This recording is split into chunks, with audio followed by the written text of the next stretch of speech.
The rain was relentless, hammering the roof of the sprawling Seattle mansion like it was trying to break in. I stood in the foyer, clutching my duffel bag, wondering how I'd gone from fetching coffee for my boss to house-sitting his waterfront palace. This wasn't just a job. It was a test, and I was already failing by standing there, dripping wet and second-guessing everything. My name's Caleb Jackson, 28, a graphic designer scraping by at a tech startup. My boss, Ethan Caldwell, is the kind of guy who commands a room without trying. Polished mid-30s with a smile that could sell you anything. He'd asked me to watch his place while he was off in Tokyo for 2 weeks, tossing in a bonus that'd keep my lights on for months. I wasn't about to say no, even if the idea of rattling around his mansion made my stomach twist. I'm a South Seattle kid, raised in a cramped apartment where luxury meant a working heater. This place, with its marble floors and floor-to-ceiling windows, felt like another planet.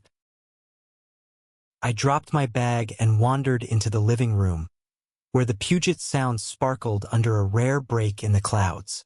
Ethan's house screamed money, mid-century furniture, abstract art that probably cost more than my rent. I was supposed to water plants, feed his cat, and keep things tidy. Easy enough, except I couldn't shake the feeling I was trespassing. I flopped onto the couch, the leather creaking under me, and tried to relax. That's when I heard the front door slam. Footsteps echoed, heavy and deliberate. My heart kicked into overdrive. Ethan was halfway across the world, and no one else was supposed to be here. I grabbed the nearest thing, a brass paperweight shaped like a sailboat, and crept toward the foyer. A man stood there, shaking rain off a leather jacket. He was tall, maybe 6 feet 2 inches, with broad shoulders and a face carved from years of living rugged, with sharp cheekbones and graying hair swept back. Late 40s, I guessed, but the kind of late 40s that made you look twice. He caught sight of me and froze, his green eyes narrowing. "Who the hell are you?" he demanded, voice low and rough, like he was used to being answered. I gripped the paperweight tighter. "Caleb, I'm house-sitting for Ethan." "Who are you?" He raised an eyebrow, sizing me up. "I'm Nathan, Ethan's father." My stomach dropped. Ethan hadn't mentioned his dad. Not once. I lowered the paperweight, feeling like an idiot. "He didn't say you'd be here." Nathan snorted, tossing his jacket over a chair. "Yeah, well, Ethan doesn't tell me much either. I'm just passing through. Needed a place to crash." He brushed past me, heading for the kitchen like he owned the place, which I suppose he kind of did. I followed, unsure what to do. Nathan moved with a quiet confidence, like he'd seen enough of the world to stop being surprised by it. He pulled a beer from the fridge and cracked it open, leaning against the counter. "So, Caleb," he said, drawing out my name like he was testing it. "You're what, his assistant?" "Graphic designer," I corrected, bristling. "He trusts me to look after the place." Nathan's lips twitched, almost a smile. "Trust, huh? That's a big word for my son." I didn't know what that meant, but the edge in his voice told me there was history there. Messy, unspoken history. I should have left it alone, but something about Nathan made me want to push back.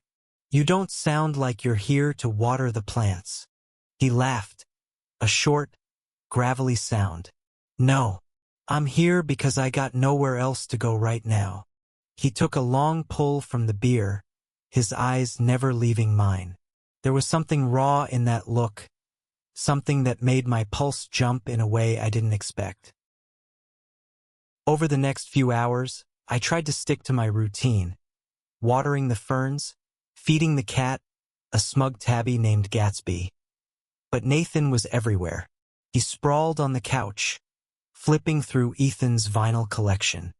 He wandered the halls, muttering about how the place was Too damn sterile. By evening, I was ready to lose it. I wasn't here to babysit some guy who looked like he could bench press me and didn't seem to care that I was supposed to be in charge. Dinner, Nathan called from the kitchen, holding up a pan. I'm making steak. You eat meat? Or are you one of those kale types? I smirked despite myself. I eat meat. Good. He tossed me an onion. Chop. I caught it, rolling my eyes but playing along. We worked in silence, the sizzle of steak filling the air. It was weirdly comfortable, like we'd done this before. Over dinner, Nathan started talking, not about Ethan, but about himself. He was a contractor, built houses up and down the West Coast. Divorced. No other kids. He didn't say why he was crashing at Ethan's, and I didn't ask. But the way he talked, slow and deliberate, made me feel like he was letting me in on something private. You ever feel like you're running out of time? He asked suddenly, his fork hovering over his plate. I blinked, caught off guard. I'm 28. I've got time. He chuckled, but it was hollow. Wait till you're 45. Everything feels like it's slipping through your fingers. There was a weight to his words, a sadness I didn't expect. I wanted to ask more, but my phone buzzed. Ethan. Checking in. I stepped away to answer, leaving Nathan at the table. When I came back, he was gone. The back door opened to the patio. I found him outside, staring at the sound, the city lights glinting off the water. You okay? I asked, stepping closer. He didn't turn. Just needed air. You ever get that feeling, Caleb? Like you're stuck, and no matter what you do, you can't move. I nodded, even though he wasn't looking. I knew that feeling too well. Growing up black in a city that preached progress but didn't always live it, clawing my way through a world that didn't always want me. Yeah, I said softly. I get it. He glanced at me then, and for a moment it felt like he saw me, not just the guy house-sitting his son's place, but me. The air between us shifted, heavy with something unspoken. I told myself it was nothing, just the wine we'd had with dinner. But when our hands brushed as we walked back inside, my heart didn't get the memo. The next morning, I woke to the smell of coffee and the sound of Nathan cursing in the kitchen. He'd burned the toast. I stumbled in, rubbing sleep from my eyes, and found him wrestling with Ethan's fancy espresso machine like it was a personal enemy. This thing's got more buttons than a spaceship, he grumbled. I laughed, taking over. Let me. You'll break it, and Ethan'll have my head. He stepped back, arms crossed, watching me with that half-smile that was starting to feel dangerous. You're good at this, taking care of things. I shrugged, focusing on the machine to avoid his eyes. Comes with the territory. You grow up with nothing, you learn to make do. Nathan didn't respond, but I felt his gaze, steady and searching. Over breakfast, unburnt toast and eggs he managed not to ruin, we talked about nothing and everything. Music, he loved Springsteen. I was more Kendrick Lamar. Movies, he swore by old westerns. I couldn't stand them. It was easy, too easy, and that scared me. I wasn't supposed to be bonding with my boss's dad. I was supposed to be keeping the plants alive and the cat fed. But Nathan had a way of pulling me in. He'd drop these little truths about himself, like breadcrumbs, and I couldn't help but follow. He'd been married for 15 years, he said, but it fell apart when he realized he was living a lie. Didn't know who I was back then, he admitted, staring into his coffee. Took me years to figure it out. I wanted to ask what he meant, but Gatsby jumped onto the counter, knocking over a glass. By the time we cleaned up the mess, the moment was gone. Still, his words stuck with me, rattling around in my head as I went about my day. That afternoon, Nathan insisted on helping with the house chores.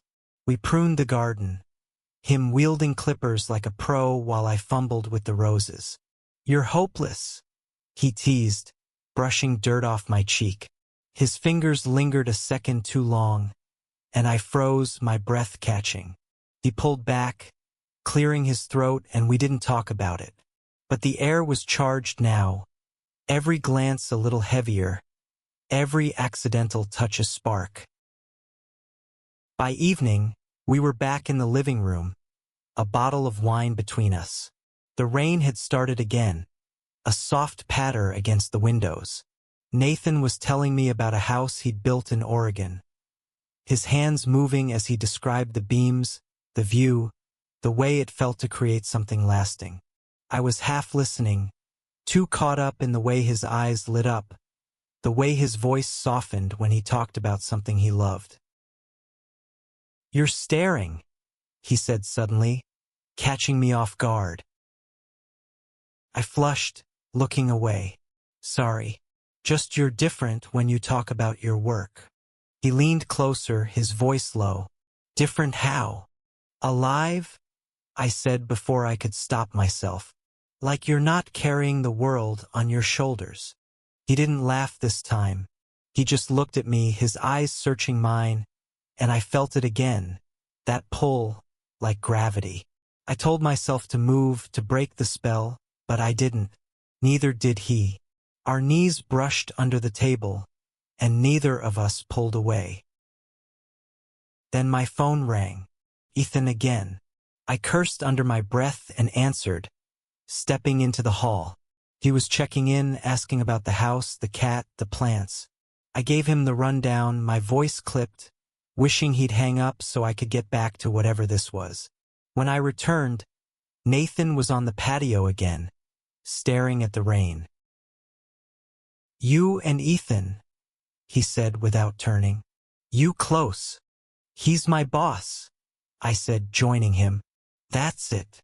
He nodded, but there was something in his expression. Doubt maybe, or hope. "Good," he said quietly, and my heart did that stupid flip again. That night I couldn't sleep. I kept replaying the day. The way Nathan's hand felt on my cheek. The way his voice dropped when he said, "Good." I told myself I was reading too much into it.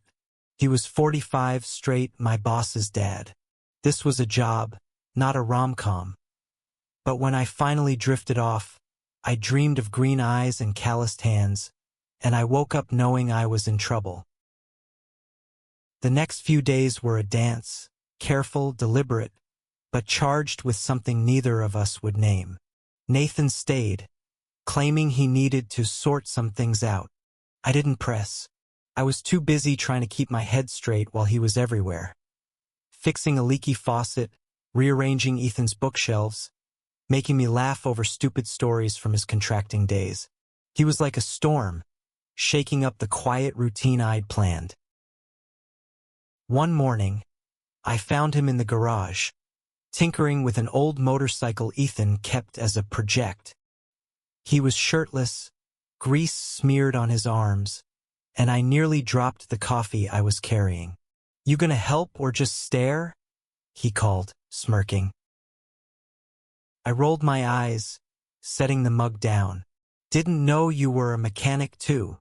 "There's a lot you don't know," he said, his tone teasing but his eyes serious. I grabbed a wrench, pretending I knew what I was doing, and we worked side by side, the air thick with unspoken words. That night, things shifted. We were on the couch, watching some terrible action movie Nathan insisted was a classic. Halfway through, he turned to me, his expression unreadable. "Caleb," he said, his voice rough. "Why were you here?" "Really?" I frowned. "I told you. House sitting." "No," he leaned closer, his arm brushing mine. "Why were you still here with me? You could have told me to leave."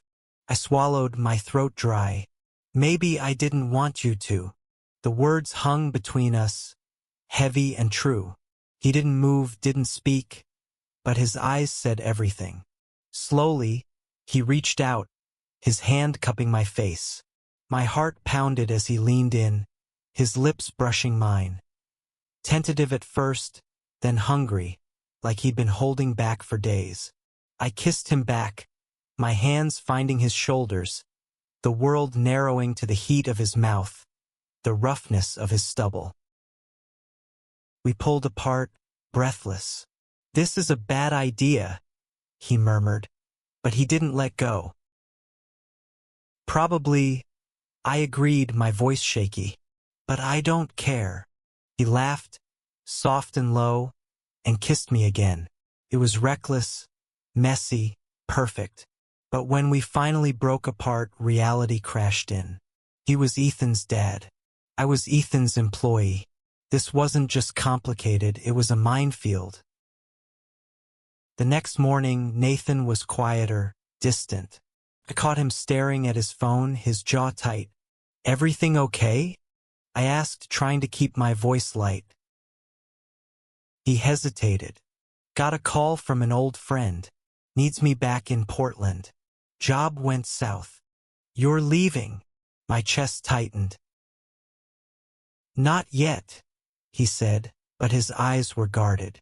"Just thinking." I wanted to push, to ask what was holding him back, but Ethan's daily call interrupted again. This time he sounded off, curt, distracted. "Everything good there, Caleb?" he asked. "Yeah," I lied, glancing at Nathan. "Everything's fine." But it wasn't. Nathan's mood shifted after that call, like a wall had gone up. He still helped with chores, still made me laugh, but there was a tension now, a question neither of us wanted to answer. What were we doing? And what happened when Ethan came back? The days blurred together, each one heavier than the last. Nathan and I were caught in this fragile bubble.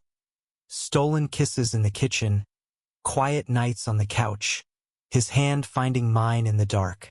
But every moment was edged with fear, like we were racing against a clock we couldn't see. Ethan was due back in a week, and neither of us had mentioned the elephant in the room. One evening, we drove to Pike Place Market, Nathan insisting I needed to see the real Seattle. We wandered through the stalls, the air thick with the smell of fish and flowers. He bought me a coffee, teasing me about my fancy oat milk order, and for a moment, it felt like we were just two people, not a secret waiting to implode. But secrets have a way of catching up. That night, back at the house, Nathan got a call. He stepped outside, his voice low and tense. When he came back, his face was grim. "Ethan's cutting his trip short," he said. "He'll be back in 2 days." My stomach dropped. "Why?" Nathan shrugged, but his eyes were dark. Didn't say, just sounded pissed. I wanted to ask more, but he pulled me into his arms, kissing me like it was the last time. Maybe it was. We didn't talk about Ethan or Portland or what happened next. We just held on like we could stop time if we tried hard enough. The next morning, I found a letter on the kitchen counter. Nathan's handwriting scrawled across it. "Caleb, need to clear my head. Back tonight." And my heart sank.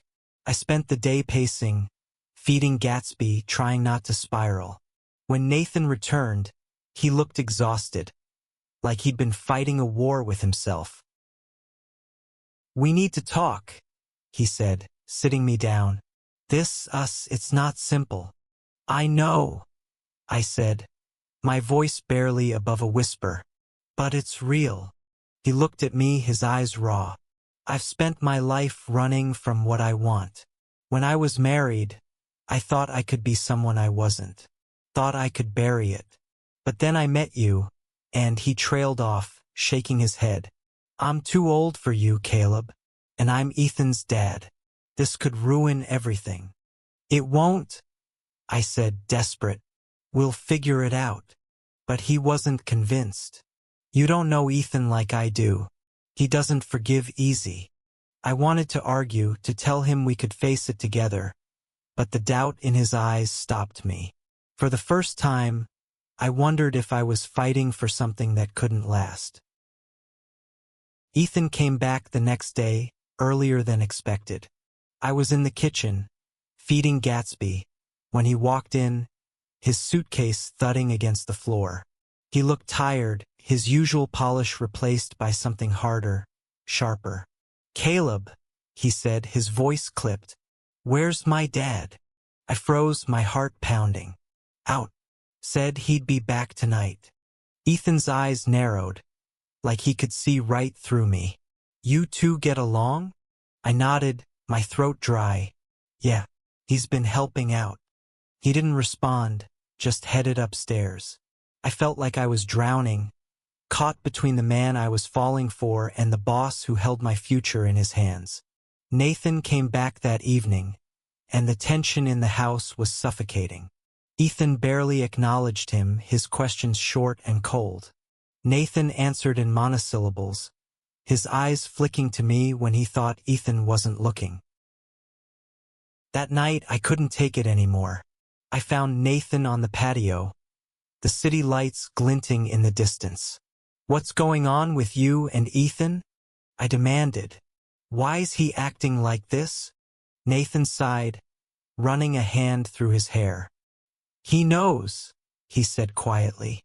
"Not about us, but about me. I came out to him years ago after the divorce. He didn't take it well.